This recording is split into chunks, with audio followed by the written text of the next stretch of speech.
cable hinge, one of my favorite hinge variations. Low attachment point for the band. I have my left foot forward and my right foot back. I'm in that nice kickstand position. I want to feel nice and rooted through my front working foot. Soft knee bend over the midfoot. As I hinge back, I'm thinking about this left glute, the working glute, lengthening and spreading behind me as I'm reaching down. It's like the cable is almost like a counterbalance. It's kind of pulling me forward, so I have to hinge back. On this left side, I might think about dropping this right knee long and kind of loading into that left side as I hinge back and come up, pushing through the foot.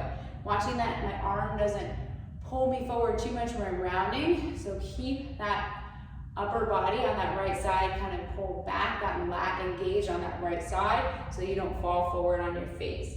Inhale as I come back, and then exhale, push through and bring the hip through as I extend up.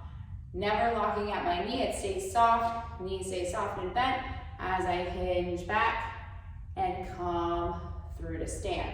On this left side, once again, I'm thinking about that right knee jump, reaching long, I'm loading into that left side, keeping this right lat engaged, and I'm pushing through to stand. Feel a lot of left glute.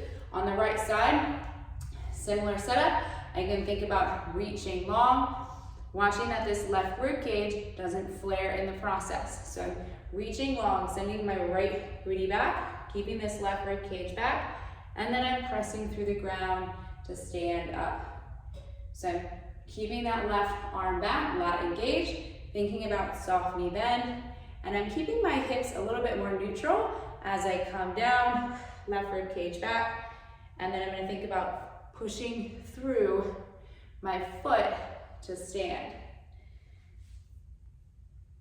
Nice and long, booty goes back, left rib cage in check, thinking about this right butt cheek opening up, and then I'm coming through to stand.